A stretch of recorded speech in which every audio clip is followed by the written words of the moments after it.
We humans have been on the Earth for more than 1 million years. But civilization, life in cities, has come about only in the last 5,000.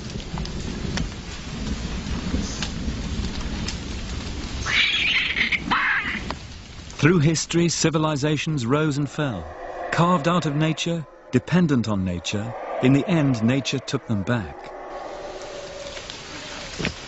But in the past few hundred years, one form of civilization, that of the West, has changed the balance with nature forever.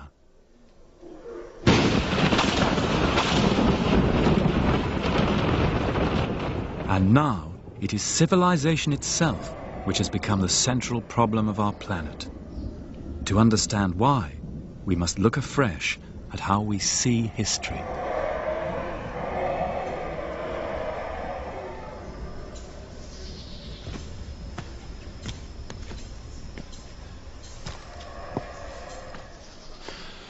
In our time, at the end of the 20th century, many people in the West speak as if the future course of history has been settled. People talk of the triumph of the West, of the victory of liberal democracy and the free market, and even of the end of history. The questions which have concerned humanity for so long: what is society for? How should it be organized? What are human rights and freedoms? And how do they relate to nature and to the spiritual? These questions about the goals of life, it is said, have now been settled in favor of the values of the West. But there have been, and there still are, civilizations which have seen the world very differently. Civilization arose independently in a handful of places on the face of the earth. In Iraq, Egypt, India, China, and here in the jungles of the Americas. And the oldest and greatest of those, India and China, are still alive in the land of their birth. And each of those civilizations created a unique and distinctive vision of life, which forms a vital counterpoint to that of the West. This series of journeys is a search for those first civilizations and their continuing legacy.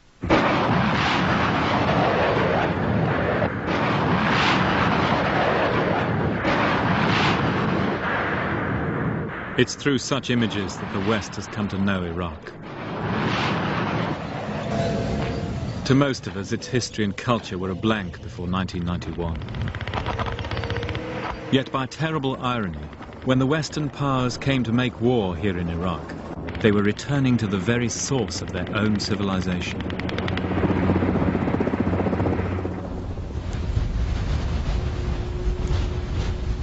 This journey was made on the eve of the Gulf War. It's a journey through Iraq and through Iraqi history, back to the origins of the first civilization. Searching in the present for clues to the past, and in the past for clues to the present. Civilization means life in cities. It means large populations with great ceremonial buildings. It means writing. And all these things are found for the first time on Earth, here in this ferocious landscape of South Iraq, Old Sumer. Here was the first law, the first science, the first war. And now, what remains is a stark warning to our pride in the human achievement. For this is all that's left of the world's first cities.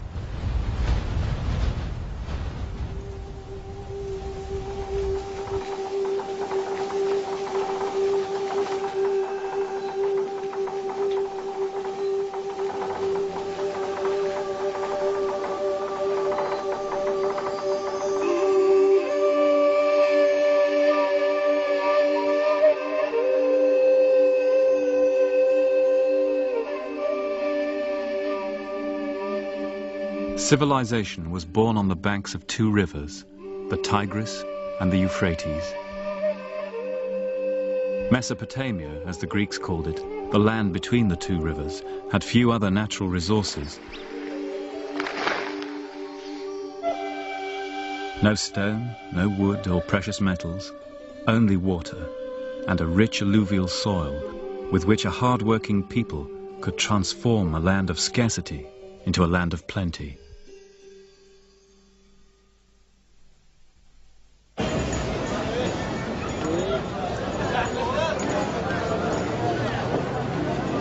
And the other great resource of Iraq was its people. Iraqis are a mixture of Arabs, Kurds, Turks, Persians, whose ancestry goes back to the mysterious people who created the first civilization, the Sumerians. Their character today is still the same as in their ancient proverbs: long-suffering, resilient, hard-bitten, pessimistic. Heirs to a brilliant but terrible history, repeatedly conquered by their neighbors, or brutalized by rapacious military regimes whose conception of justice was an iron fist in the land where law was first devised. Not surprisingly, they were a people who pondered deeply the meaning of life.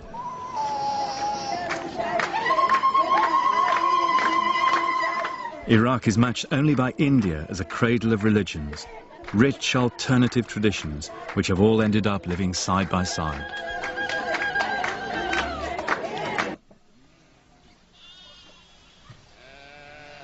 The history of Iraq, then, is rich in splendors and sorrows, the most gifted of civilizations and yet the most tragic, the first attempt by humankind to bring people together in organized societies with a measure of happiness.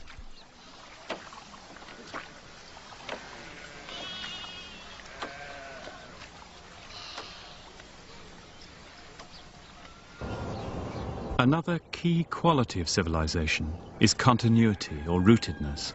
The old towns of Iraq are the oldest continuously inhabited on Earth.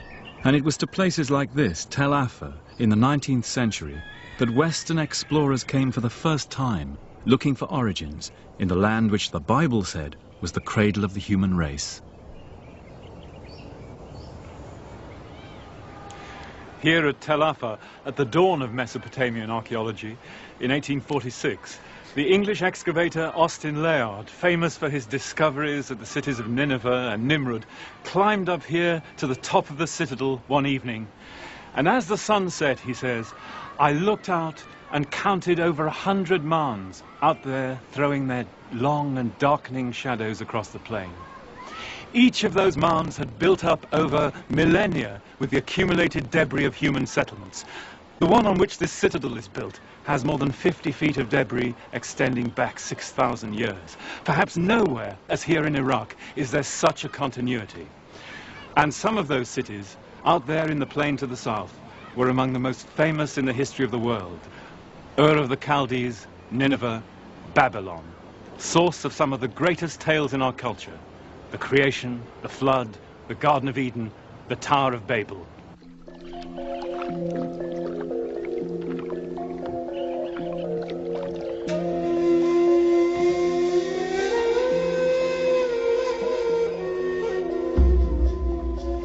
Those stories all come from the magical landscape of Iraq's deep south.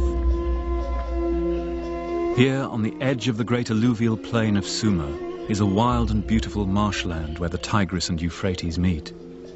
This was the biblical Garden of Eden.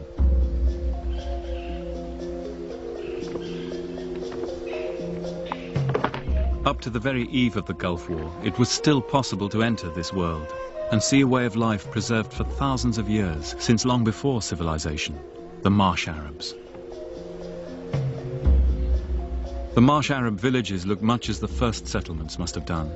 Man-made islands in freshwater lagoons, where they still live by fishing, raising water buffalo, cutting the reed beds, and cultivating the rich soil along the shores and levees.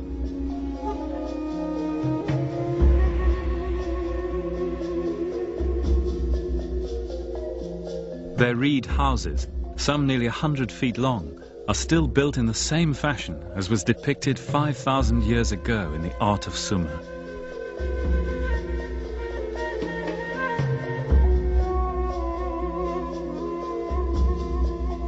In this world of almost limitless potential, the book of Genesis says the first cities arose in the beginning, when God let dry land rise from the water.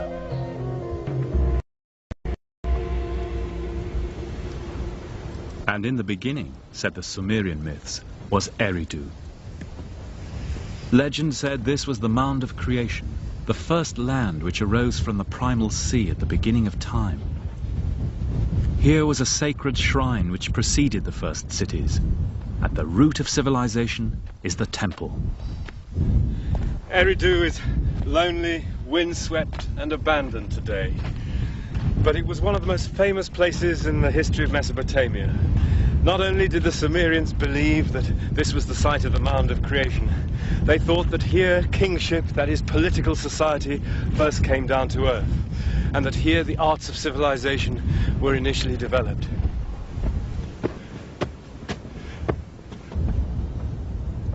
It originally stood on a great sea of fresh water stretching out to the south, the Apsu.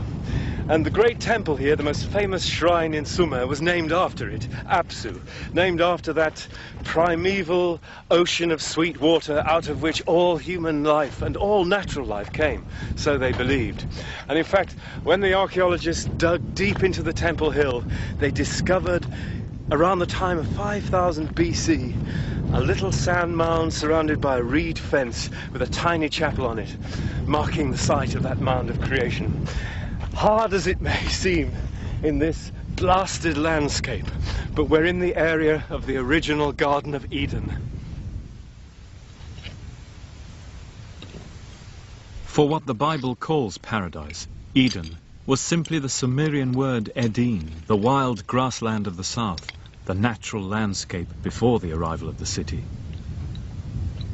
And picking over the debris of paradise, it's hard not to see the psychological truth of the Bible story, that the very beginning of our ascent to civilization was also the fall, when we tasted the fateful fruit of the tree of knowledge, the means by which we would become masters of the earth, and yet eventually gain the power to destroy it and ourselves. Truly a devil's bargain. Sumerian myths also tell how the arts of civilization, which originated here in Eridu, would bring both joy and sorrow. This, they believed, was what the gods passed on from here to future ages through the first true city on earth, Uruk.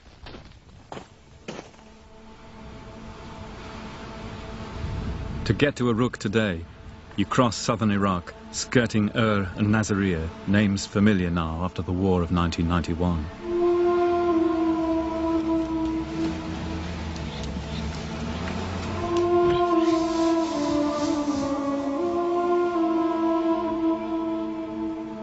Then you enter a lunar landscape, a wasteland swept by gales of sand.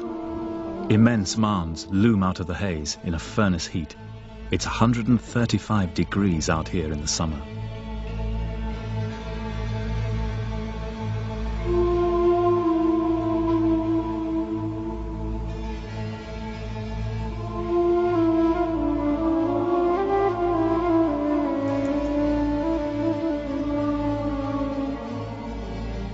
Finally, you come to a city gate, still visible after nearly 5,000 years. Its approach silted with a deep tide of pottery and bones.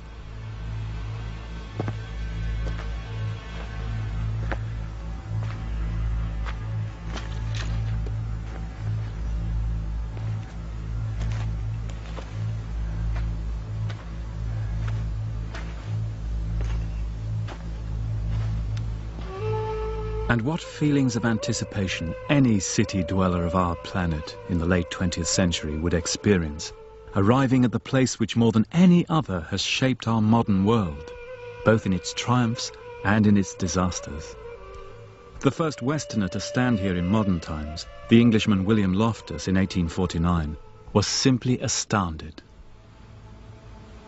"Of all the desolate sights I ever beheld," he said, "that of Uruk incomparably surpasses all." Still 50 feet high, the line of eroded walls curves round to the horizon. In the center of the city are the ruins of a great stepped tower, a ziggurat, on which had stood the temple of the city's goddess, Inanna, whom we know as Ishtar. The first city began as a religious center.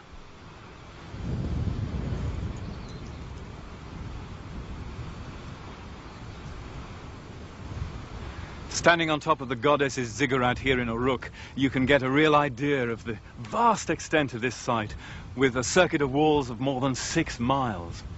Archaeology can show that these walls were built at the end of a period of extraordinary expansion when Uruk increased 4 times in size in just a few generations. Presumably then, thousands or even tens of thousands of people were moving in from the countryside to this new city life. And there are parallels for this kind of change from rural to urban life in Europe, for example, in England during the Industrial Revolution. Scholars now believe that the population of the Euphrates plain may have increased tenfold in these crucial 200 years. And to parallel that, you'd have to look at Mexico City today, doubling its size in 20 or 30 years. The effect of such growth was shattering. As far as the eye can see, this salt-encrusted plain was once big wheat country, with grain yields as high as the Midwest and Canada. But the need for more land, more intensive cultivation to feed an ever-growing population, eventually devastated the landscape. We know now that civilization inevitably destroys the environment, but they discovered it here for the first time.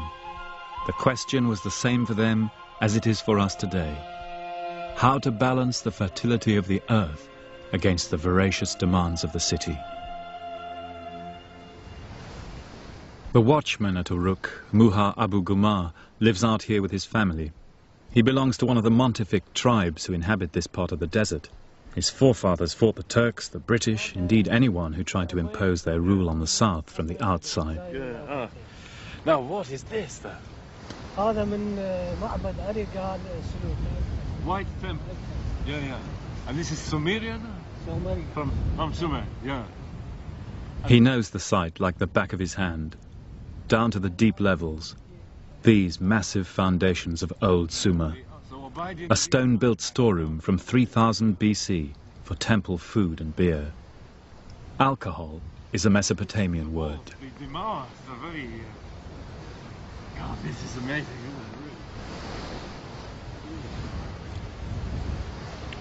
So, after Parthi and With the ups and downs of any living organism, the city lasted through to about 300 AD. But by the Arab conquest, it was dead after a life of over 5,000 years.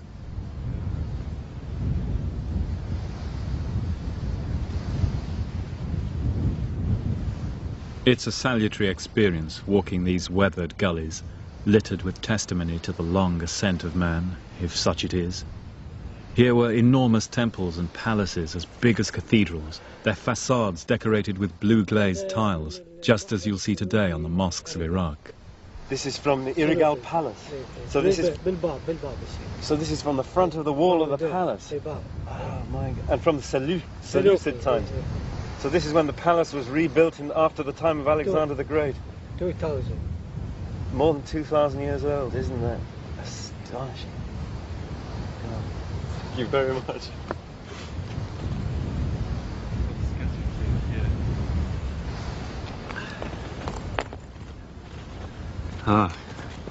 هذا عصر العبيد تاريخه 6000 سنة قبل الميلاد. So this is Obeid. Obeid. So it's 6,000 years. 6,000. And this. But what is this here? What is this, Mr. Muha? عملة بارتية. It's money. It's a coin money, فلوس. of the Parthians. بارتي. So this is from Uruk in the time of the Roman Empire. Yeah. And this, I think I recognize. And from the deep past, hints of the enigmatic beginnings we saw at Eridu. Sumerian pottery, wheel-turned pottery, for the wheel is found here for the first time in history, along with so many other great inventions we still live our lives by today. Here was the first astronomy, the first literature, the first school, the first map of the world. Here they first thought of dividing time and space in multiples of 60, so that even now, whenever we look at a watch, we're still in their debt.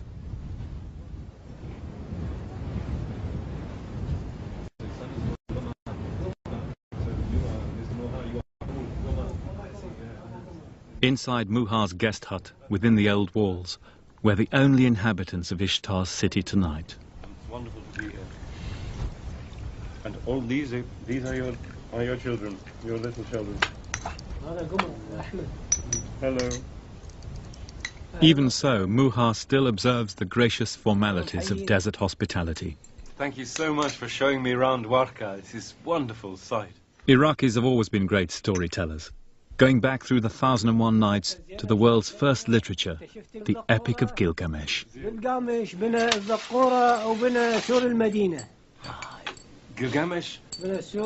the walls. Yeah. Gilgamesh built the walls. King of Uruk, first and best of heroes. His was the original tale of the flood and the great ark, known today to almost every child across the world. His last adventure was the futile quest for everlasting life, model for all searches from the Odyssey to the Holy Grail, Star Wars and Indiana Jones. And we know his story because of writing. Writing is first found in the world here in Uruk, maybe invented in this city by some unknown genius not long before 3000 BC. Without writing, there could be no civilization. And it was through writing that we humans found a kind of immortality, passing on our memory to posterity, so that even now we can go back with them, as they would say, to a far-off day, on a far-off night, in a far-off time, in Uruk, as the scribe writes, Gilgamesh, what you seek you will never find. For when the gods created man, they let death be his lot, eternal life they withheld. Let your every day be full of joy. Love the child that holds your hand. Let your wife delight in your embrace. For these alone are the concerns of humanity.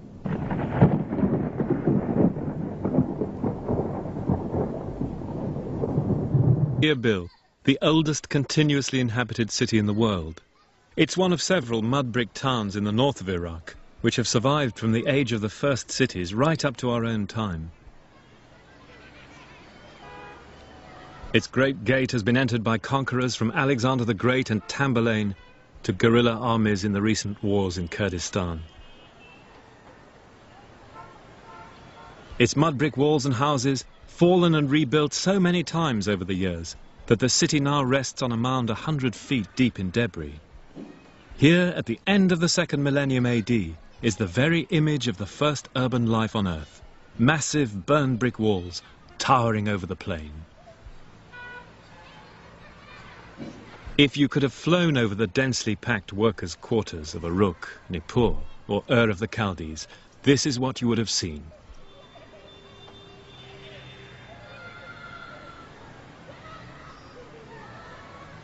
And within the walls of Erbil, we can still get an idea of how people lived and how society was organized in those first cities of old Sumer.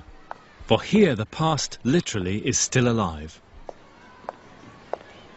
Inside the old citadel at Erbil, you find yourself in a maze of narrow lanes and alleyways fanning out from the main gate. And although the mud brick houses on either side have been rebuilt and destroyed countless times over the generations, the pattern of the streets is still essentially the same.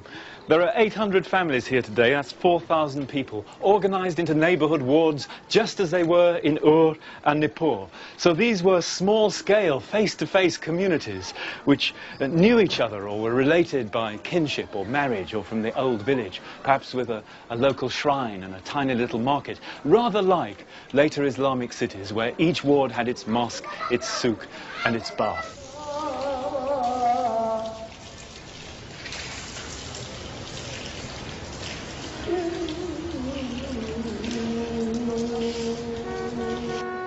In ancient times, the soul of the Mesopotamian town was the temple. Towering over the mud brick streets, a visible assurance to the townspeople that God was among them. It's still like that today. The Al-Mullah family has run the mosque here in Erbil for 600 years. In just the same fashion in ancient cities like Uruk or Nippur, single families can be traced over many generations running the main temples.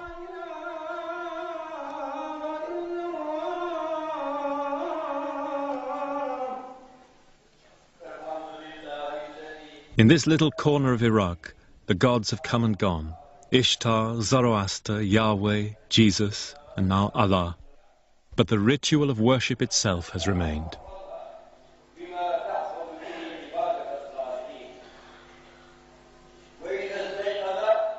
And on this spot where the oracle of the goddess Ishtar once stood, there's been continuous worship for longer than anywhere else in the world.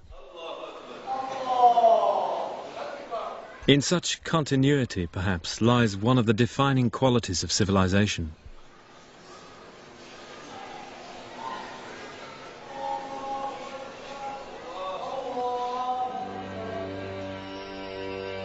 Civilization was a great achievement, and the Sumerians were justly proud of it.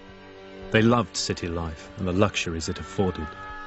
But at heart they were a pessimistic people who knew how fragile human achievement could be. On the famous standard from the golden age of the city of Ur, images of war and peace are mysteriously juxtaposed.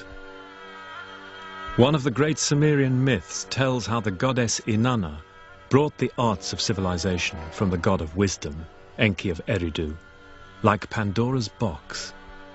Here were the delights of society, exquisite craftsmanship, beautiful clothes, the arts of sex and music. But civilization has a darker side, said Enki, which has to be accepted along with the good. There was the art of being mighty, the art of being kind, the art of straightforwardness, the art of deceit, the art of kingship, justice, and the enduring crown. The resounding note of a musical instrument, rejoicing of the heart, the kindling of strife, the plundering of cities, the setting up of lamentation, fear, pity, terror. All this is civilization, said the God of wisdom. All this I give you, and you must take it all with no argument, and once taken, you cannot give it back. In around 2000 BC, signs of foreboding swept Sumer.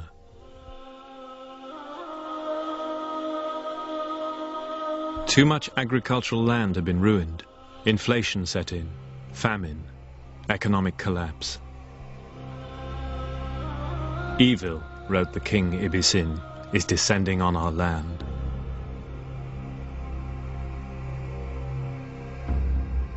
Then all the cities of Sumer were smashed by a coalition of ancient enemies from Iran and the desert. Ur is destroyed. Bitter is its lament. The country's blood now fills its holes like hot bronze in a mold. Bodies dissolve like fat in the sun. Our temple is destroyed. The gods have abandoned us like migrating birds. Smoke lies on our city like a shroud.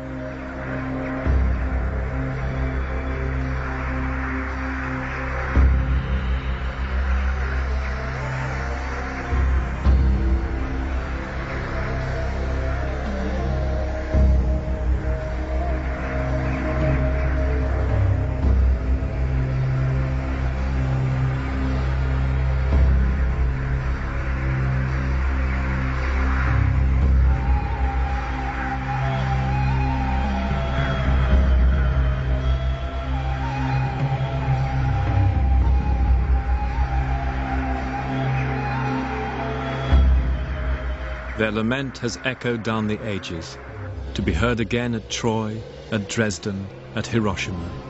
And how loaded with meaning it is for we of the late 20th century. For now we too have seen the columns of smoke hanging over Mesopotamia like a shroud.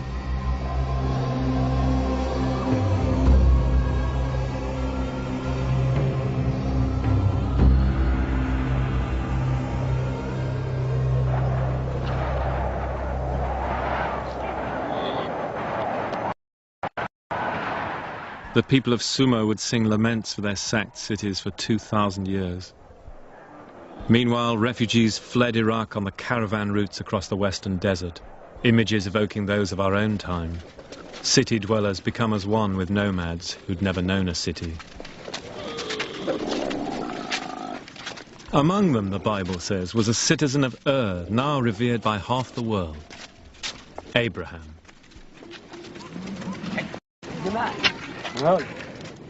Witnesses to the ruin of civilization, faced by the unyielding harshness of nature. Cast out of Eden, for such people perhaps the old gods had failed. For Abraham, son of an idol maker in the old city of Ur, the disaster sowed the seeds of an idea which would change the world. An idea of stark simplicity, a single God, God the Father.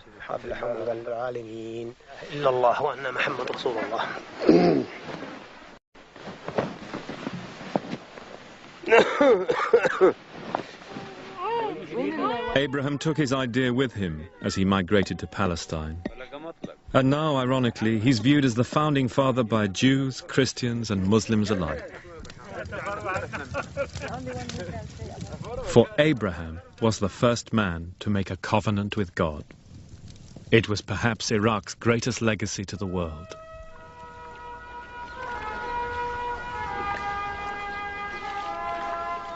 In the 7th century AD, Arab armies bearing the new faith of Islam swept into Mesopotamia, here at the cliff which gave the land its name, Al-Iraq. The coming of Islam to the land of Abraham was, in a sense, a homecoming, culmination of a long trend in the spiritual life of the Near East. Babylonians, Assyrians, Greeks and Persians had all ruled this intractable brown land in long cycles of growth and decay. And gradually, through the triumphs and disasters, the people had come to view God with an attitude of unquestioning submission. And so the way was paved for the coming of Islam to the cliff which gave the land its name, Al-Iraq.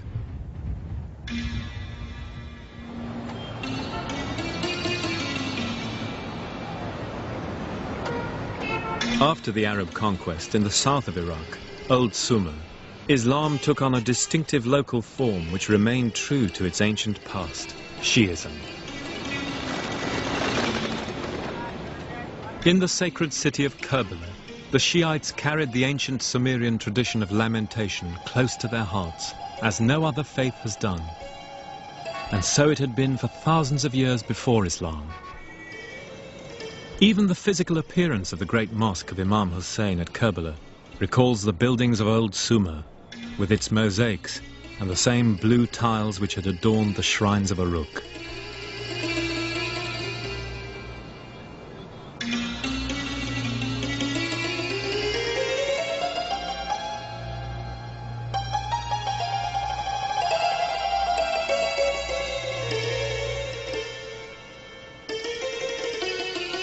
A true temple, as the Sumerians would have said, shining like a rainbow in the bright sun.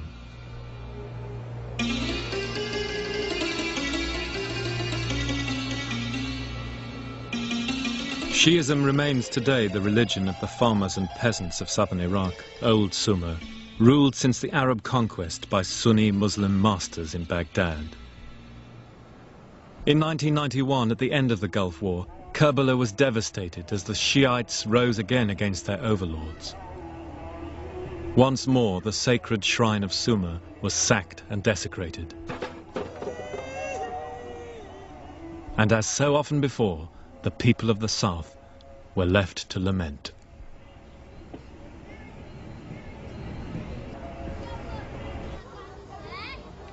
With such a tragic and turbulent history, it's amazing that so many different sects have managed to survive and flourish here.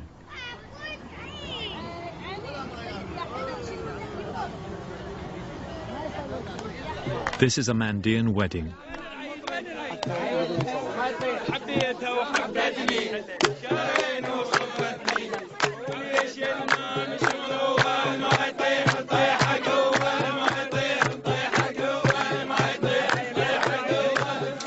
The Mandeans are an astonishing survival of ancient Mesopotamian religious traditions. You could say they're the last of the Babylonians, but they also put us in touch with the baptismal customs out of which Christianity arose. For like Jesus, they call themselves followers of John the Baptist. Their wedding ceremonies are accompanied by full immersion in the Tigris, which in commemoration they still call the Jordan.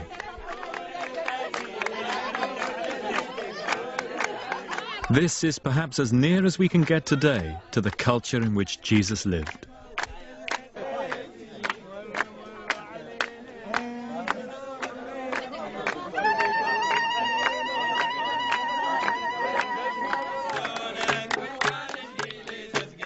The Mandaeans are a reminder of how pluralism and tolerance are essential qualities of civilization.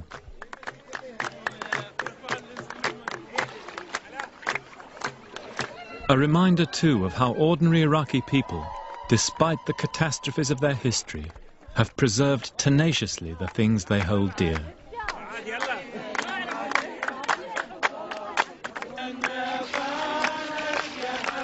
Life is victorious, says their marriage service. And indeed, what if a man gain the whole world and lose his soul?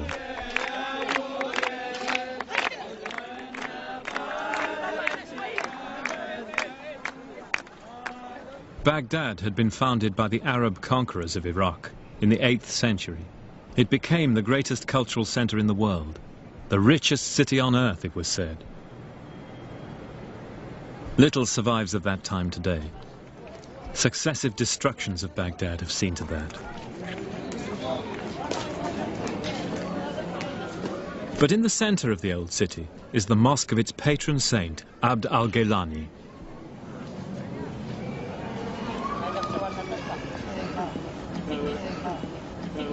This was built at a time when colleges and philanthropic institutions were created throughout Islam, before the universities of the West, before Oxford, the Sorbonne and Bologna. The civilized atmosphere of its courtyards brings to mind the great scholars of the past who learned and taught here. Scholars who translated the sacred books of the Jews and Christians, as they said, that we might better understand the decisions of God. Humane learning, wrote one of them, Abd al-Latif, leaves an aura like a ray of bright light shining on those who come after.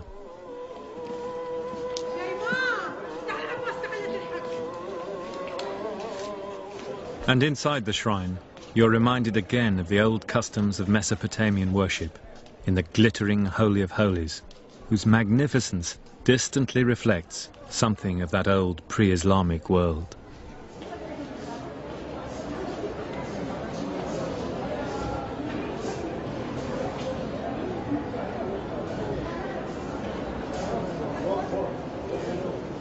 Saint, poet and mystic, al-Gaylani was founder of one of the great Sufi orders.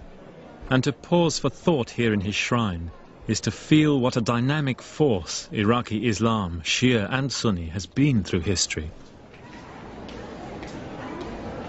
But now, at the end of the 20th century, however much the rich and complacent West may wish it otherwise, Islam is once again a great power in the world.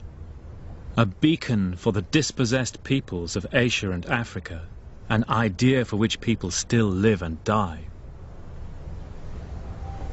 From the time of Harun al-Rashid, Baghdad was one of the 3 greatest cities in the world, along with Constantinople and Xi'an in China.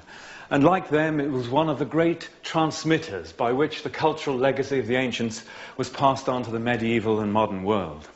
It's often forgotten in the West, but much of the Greek scientific and philosophical legacy was passed on to us by Arab scholars. And here in Baghdad in particular, the Mesopotamian legacy in astronomy and mathematics is found in medieval Arab texts, like this one. The library here at the Gaylani Mosque was founded in the 12th century, and some of its books date from that time, like this beautiful Quran. But it was one of the great tragedies in the history of Iraq that this period of high culture in Baghdad was cut short by the devastating Mongol attack of 1258, when the city was totally destroyed. And in the aftermath, one of the survivors left this poignant note. I recovered this book from the river Tigris, where it was thrown by the Mongols. Year of the Hijra, 656. That's 1258 in the Western calendar. I am poor for the mercy of God. Muhammad Abdul Qadr from Mecca. A testimony to enduring faith, not only in God, but in the power of the written word to create civilization.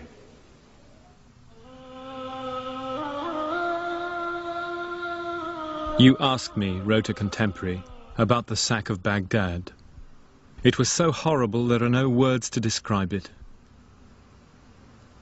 I wish I'd died earlier and not seen how the fools destroyed these treasures of knowledge and learning. I thought I understood the world, But this Holocaust is so strange and pointless that I'm struck dumb. The revolution of time and its decisions have defeated reason and knowledge.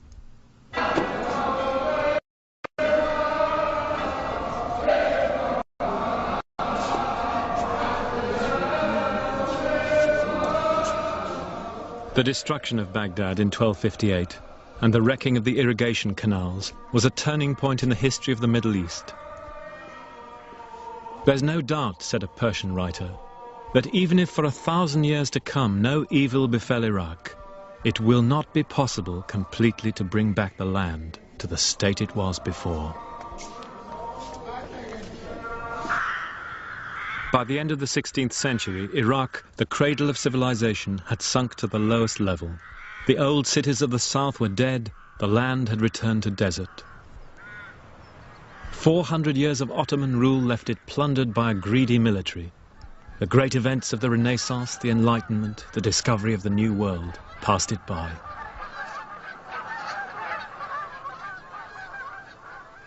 Up here in the north, though, the old traditions of urban life hung on. This is Mosul. The 12th century Arab traveller Ibn Jubayr describes its lovely river frontage, with latticed windows and balconies.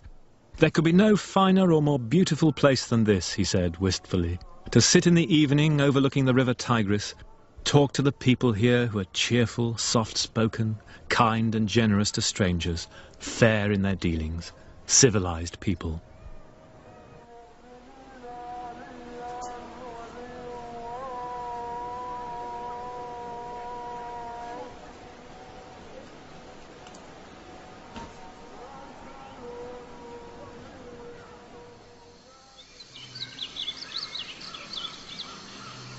Out to the north of Mosul, in one of the loveliest spots in Iraq, the amazing religious life of the country has one more surprise.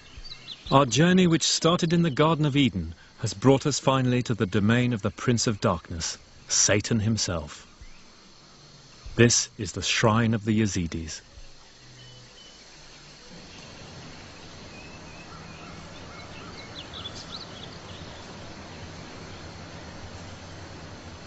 On the wall of the Yazidi temple, the place of honor goes to none other than the serpent from the Garden of Eden.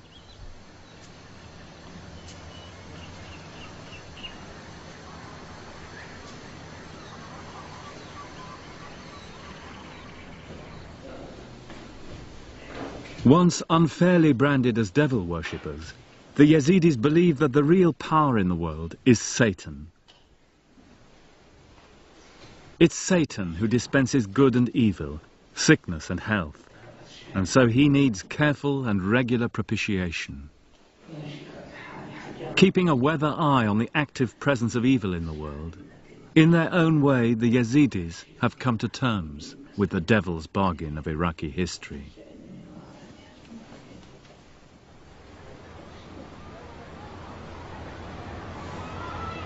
After all its great achievements, Iraq reached the modern age like a society stopped in time. Right up until the 1920s, its ancient towns looked no different from those of the 3rd millennium BC, save that the ancients built bigger and better and had a higher standard of living.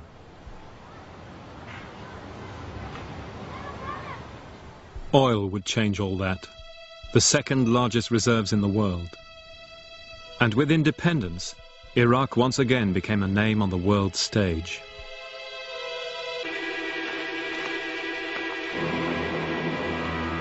The final step of this new order was to restore the most potent symbol of that ancient past, Babylon itself.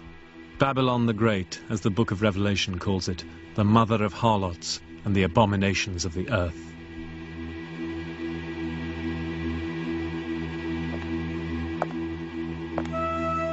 Even during the height of the war with Iran, this colossal project went ahead, rearing up palace walls with armies of guest workers from Egypt and Sudan, where Jewish captives had labored on the original.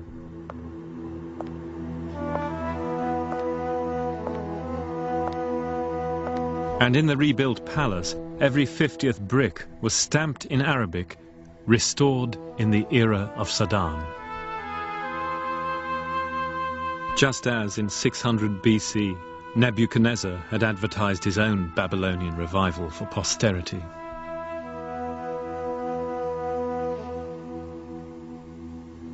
The message to the world from the late 20th century rulers of Iraq was simple.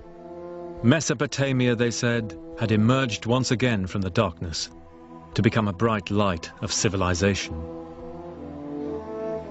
But civilization consists not in walls of brick and stone, but in the ideals created within them, in the humane goals of life pursued by the predecessors who attempted to moderate naked power, as the Sumerians said, to cause justice to prevail in the land, that the strong may not oppress the weak.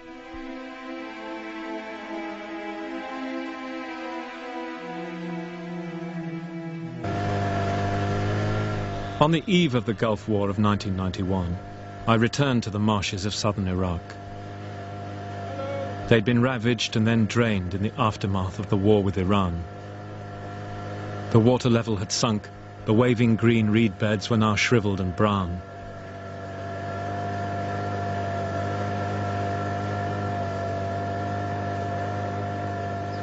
Once upon a time, said an ancient poet, Sumer, the great land of divine laws, had all that was needed for life.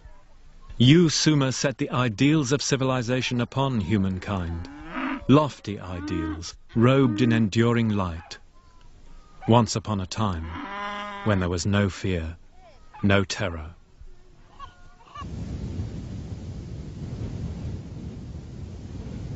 In 1991, a new war was fought in this desert where the first civilization arose, close to the ruins of the first city, Uruk. Another war fought over the natural resources of the earth on which we all depend. Another war supposedly for civilization against barbarism. It is as if history has come not to its end, but back to its starting point.